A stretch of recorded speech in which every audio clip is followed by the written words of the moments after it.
The vibe in the Bay is different today, faithful. We finally got a real answer about a certain quarterback under heavy pressure, a messy storyline around an offensive star, wild twists in Pro Bowl voting, and a veteran whose role is shrinking at exactly the wrong time. There's good news, there are warning signs, and there are big decisions coming in Santa Clara. Stay with me until the end, because every detail matters for this playoff run. You're not going to believe what we've got today, so sit back, drop a like, and let's dive straight into it. Since we're already talking about pressure, we have to start with the guy carrying the heaviest weight right now, Brock Purdy, dealing with the cold, a slick field, and the entire narrative that he can't play in bad weather. Before this game against the Browns, the track record was pretty clear. 5 starts in rain or snow, only 2 wins, a low completion percentage, and a rating that dropped off a cliff compared to games in clean conditions. Even without the full storm that was forecast, the scene in Cleveland was nowhere near comfortable. The field was slippery, the wind cut through, the temperature was freezing, and a physical Browns defense waited on the other side.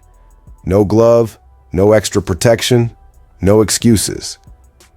Purdy went out there the way he feels most confident, trusting his mental prep and ball security. And that's when the tone of the conversation inside the Niner gang started to change. He didn't put up video game numbers, but it was exactly the kind of performance coaches love in December. 16 completions on 29 attempts, 168 yards, a touchdown to Juwan Jennings, another score on the ground, no turnovers, and a calm handle on game flow and field position. When the defense and special teams handed him short fields, he cashed in.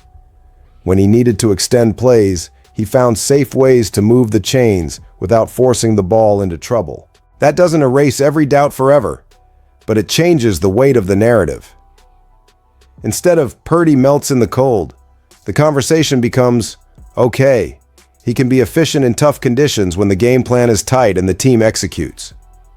That's January football. A dominant defense, special teams flipping the field, and your quarterback protecting the ball.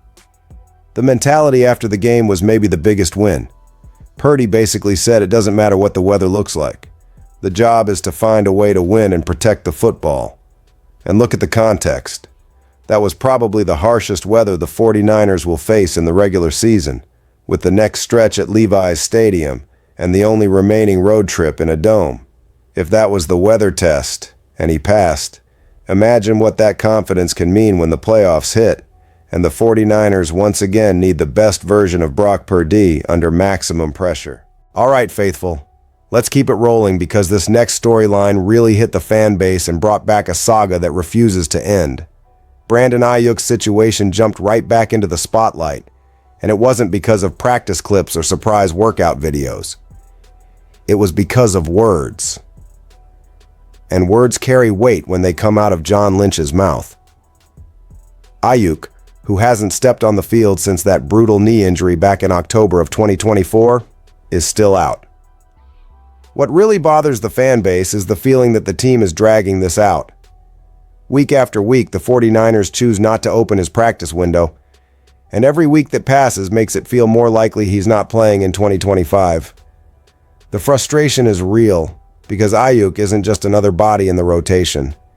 He was the safety valve, the chain mover, the guy who could turn a dead drive into an explosive play. Then Lynch went on the Murph and Marcus show and dropped the quote that poured gasoline on the fire. When asked if there was a realistic shot for Aiyuk to return this season, he answered with exactly the kind of ambiguity every fan hates. Realistic? I'm not sure. Hopeful? Yeah. If you read between the lines, you know what that means. There's hope, but almost no real expectation. It's that classic, if it happens, great. If not, we were prepared for that. That feeds straight into the bigger question. What is Aiyuk's future in the red and gold? After a heavy extension, the crisis of confidence, the voided guarantees in 2026, and now this complex injury, a lot of people are saying we might never see him in a Niners uniform again. And honestly, based on how the front office is positioning itself, it's hard to say that's an overreaction. At the same time, every 49ers fan knows this offense is different with a healthy Aiyuk. The separation he creates, the aggression in his roots, the timing and chemistry with Purdy, all of that helped turn this West Coast offense into a more explosive machine. Plenty of fans still believe in some miracle return, especially if the Niners are alive deep in January. But Lynch and Shanahan sound more and more realistic. If he can go, great. If he can't, they ride with what they've got. Right now, they have an offense that learned how to function without him, but would absolutely be more dangerous with him back on the field. That perception alone keeps this debate burning. And believe me, faithful, this still wasn't the wildest part of the day. Now buckle up, because the next topic hits the pride of the 49ers faithful, the early Pro Bowl voting results. There's plenty we all saw coming. Some deserved recognition, and a couple of surprises nobody would have predicted, even in a chat full of hot takes. The list is out, and 6 49ers are in the top 10 at their positions, but the way it shook out says a lot about how strong this roster is, and how the rest of the league sees it. Let's start with Christian McCaffrey. He's leading the team in votes and still only sits third among running backs, behind Jonathan Taylor and Jahmyr Gibbs. Statistically, that makes sense. Those two have been more efficient strictly on the ground, while McCaffrey racks up a ton of production as a receiver out of the backfield. But voting never fully captures real on-field impact, and in that category, there might not be anyone more valuable. Another predictable name is Kyle Juszczyk. Most casual fans can't even name another fullback. Juice became the face of the position. Even if this year feels normal by his standards, he's leading the voting among fullbacks by a mile. Then we get to Trent Williams, the monster on the blind side. He's second among all offensive tackles, behind only Penei Sewell. But Sewell plays on the right side, which means Trent is on track to be the unquestioned Pro Bowl starter at left tackle. Just another reminder, he's still the best left tackle on the planet, and the anchor of this offensive line at Levi's Stadium. George Kittle also showed up well in the voting despite missing time. He's sitting in 7th, carried by a big-time name and a hot stretch of games. His recent run has reignited the debate about who the most complete tight end in football really is. Now for the surprises. Sky Moore cracked the top 10 among return specialists. A pretty interesting nod, considering he wasn't known for that role before coming to San Francisco. But the real shock is Jair Brown showing up 9th among safeties. No one saw that coming. He didn't even start the season as a full-time starter and still went viral after those 2 primetime turnovers. That's the power of exposure. The right game in the right window, and suddenly the votes start pouring in. It's this blend of justice, hype, narrative, and real performance.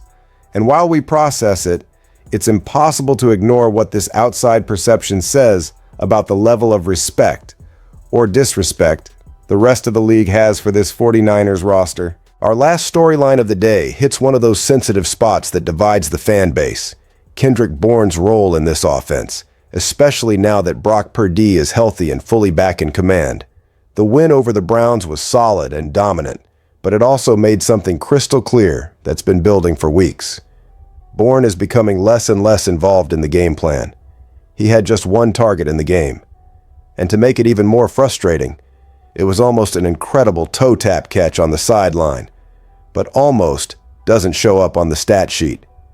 Since Purdy came back, Bourne's production has fallen off a cliff.